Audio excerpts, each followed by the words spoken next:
하나님의 징계의 방향이 이제 베냐민으로 향했습니다. 그래서 베냐민이 우리가 지난 시간에도 같이 살펴봤지만 이스라엘 연합군을 2번이나 이겼습니다. 2번의 승리를 거뒀던 이 베냐민이 하나님의 징계를 받아서 이제 이스라엘 연합군에게 처절하게 패배를 당하고 맙니다. 이 베냐민 지파 중에 남은 군대 수가요 600명밖에 되지 않았습니다. 우리 지난 시간에 살펴봤지만 전체 한 27,000명 정도가 모였었는데 그 중에 그 이스라엘 연합군을 많이 죽였었죠. 그랬는데 이제 마지막 세 번째 전투에서 완전히 패배를 해서 600명밖에 남지 않았습니다. 정말 엄청난 사륙이 그 가운데 일어난 겁니다. 그리고 오늘 본문으로 돌아와서 이스라엘은요 베냐민 지파에게 딸을 주지 않겠다고 맹세했던 부분들을 오늘 본문 1절 말씀에 다시 언급을 합니다. 1절 말씀입니다. 이스라엘 사람들이 미스바에서 맹세하여 이르기를 우리 중에 누구든지 딸을 베냐민 사람에게 아내로 주지 아니하리라 하였더라. 여러분 이번 전쟁은요 이 세 번의 전쟁은 감정적으로 시작을 했습니다. 그리고 전쟁이 끝나고 베냐민이 대패하고 나서도 이스라엘 총회는요 감정적으로 대응합니다. 베냐민 지파에게 딸을 주지 않겠다는 겁니다. 그렇다면 뭐예요? 베냐민 지파가 후대를 이어가지 못하기 때문에 그 지파는 이제 없어진다는 뜻입니다. 그때 당시에 감정적으로 흥분해서 그런 맹세를 했던 것입니다. 여러분 이 일은요 이스라엘에게도 큰 문제입니다. 이스라엘은 12지파가 연합해서 뭉쳐있는 운명 공동체입니다. 근데 그 중에 하나가 없어지게 된다는 것은 여러분 이 이스라엘의 정체성 자체가 흔들리는 것입니다. 그런데 이들이 자기 스스로 그 정체성을 흔들 수 있을 만한 그 중에 형제 한 지파가 없어지게 만드는 맹세를 흥분해서 감정적으로 한 것입니다. 그리고 나서 정신 차리고 보니까 큰일 났습니다. 그래서 대책 마련에 고심하고 있습니다. 근데 여러분 그런 고심하는 과정 가운데서도 이번 전쟁에 참여하지 않은 야베스 길르앗을 찾아서 응징하는 일도 있지 않았습니다.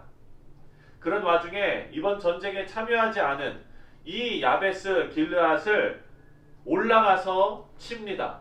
그래서 남자들을 죽이고 유부녀들을 죽입니다.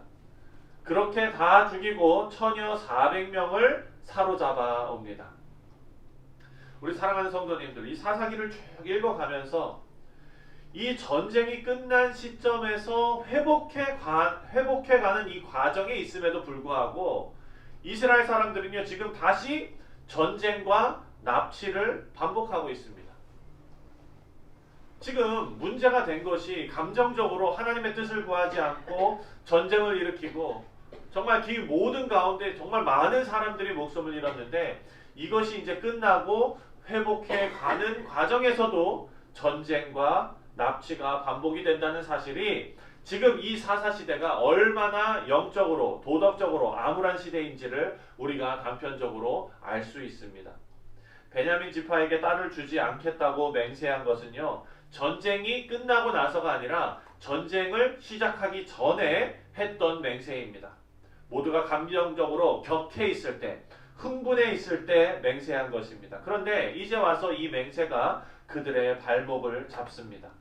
여러분 맹세는요 죽음으로 갚습니다.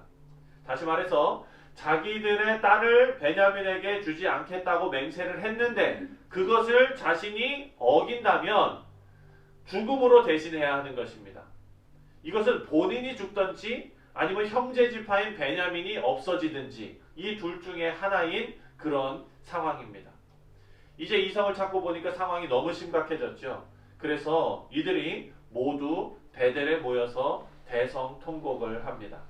4절 말씀을 보면은요 4절 다 같이 한번 읽겠습니다. 4절 시작. 이튿날에 백성이 일찍이 일어나 거기에 한 제단을 쌓고 번제와 화목제를 드렸더라. 여러분 여기에 이 회개의 제사를 드리고 나서 그리고 제일 먼저 한 일이 바로 전쟁에 참여하지 않은 사람들을 찾아서 죽이는 일이었습니다. 여러분, 이 일은요 단순히 이 전쟁이 무서워서 참여하지 않은 것으로 간주하는 게 아닙니다.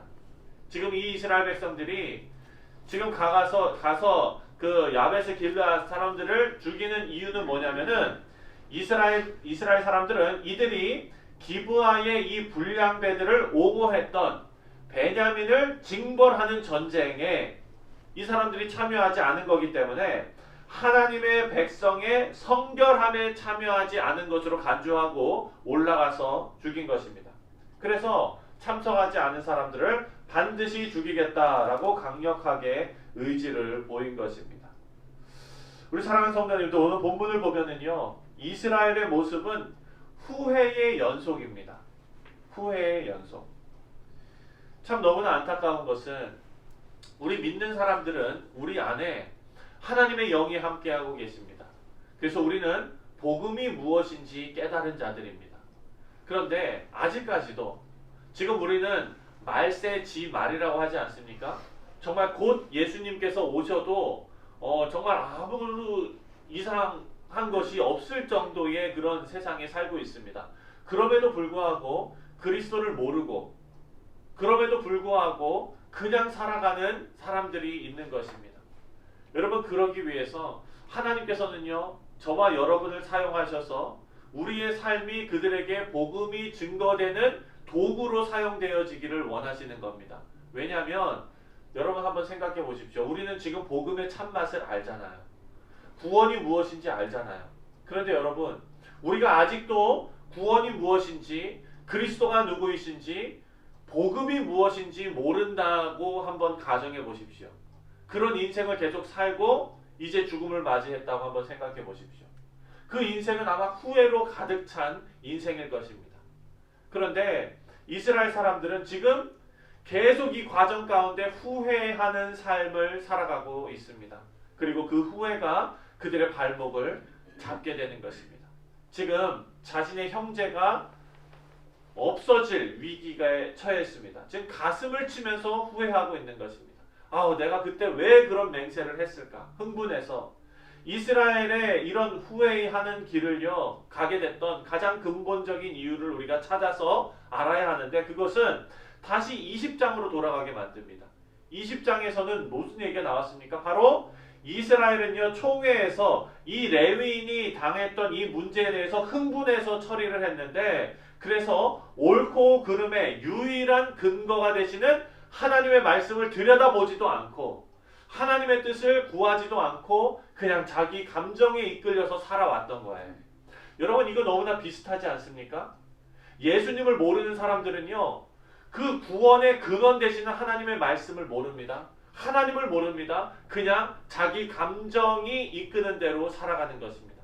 자기가 생각하기에 내 인생에서 이런 삶을 살아야지, 내 인생에서 짧은 인생 뭐 있어? 그냥 사는 거지, 이런 식으로 살아가는 거예요. 그러다가 여러분 나중에 가서 자신의 육신이 힘들어지고 관계가 힘들어지고 정말 그렇게 돼서 너무나 안타까운 일이지만 예수님께서 오셔서 그 과정 가운데 얼마나 땅을 치고 후회하겠습니까?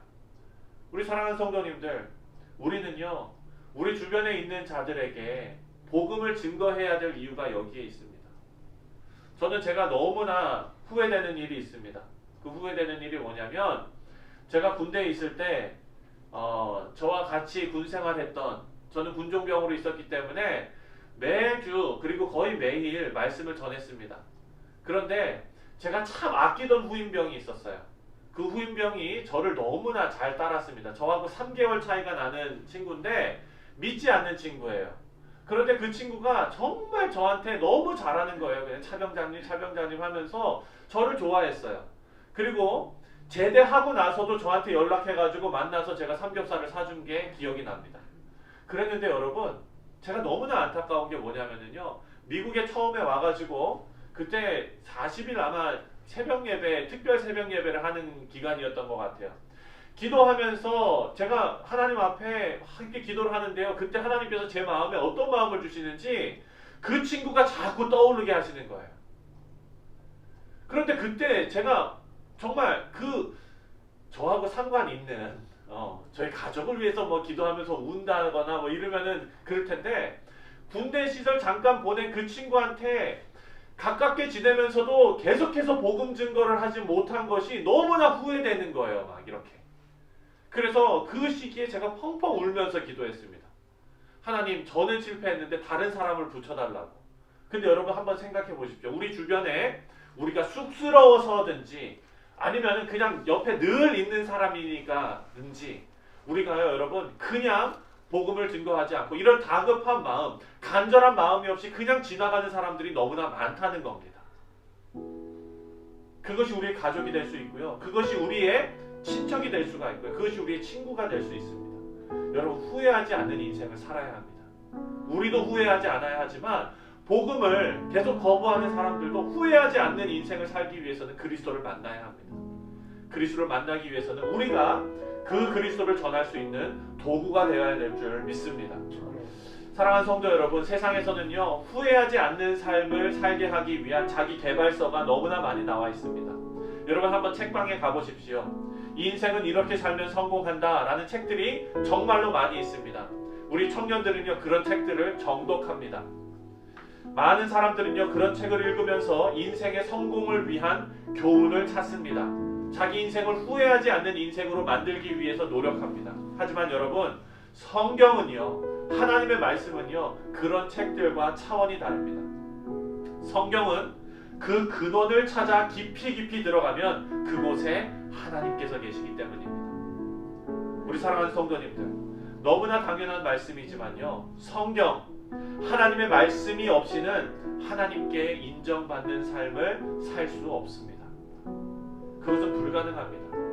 그 인생이 얼마나 노력해서 살아왔는지 그 여부와 상관없이 하나님 없는 인생은 하나님께 인정받을 수 없습니다. 성경은 온전한 삶, 거룩한 삶을 살기 위한 유일한 길잡이가 되고 있습니다. 우리 성도님들, 후회 없는 인생을 사시기를 주님의 이름으로 축원드립니다. 후회 없는 인생은요, 성경, 하나님의 말씀에 의존해서 사는 인생들입니다. 우리 사랑하는 성도님들은 하나님의 말씀으로 매일 다스림 받으셔서 후회 없는 인생을 사시기를 주님의 이름으로 간절히 축원드립니다.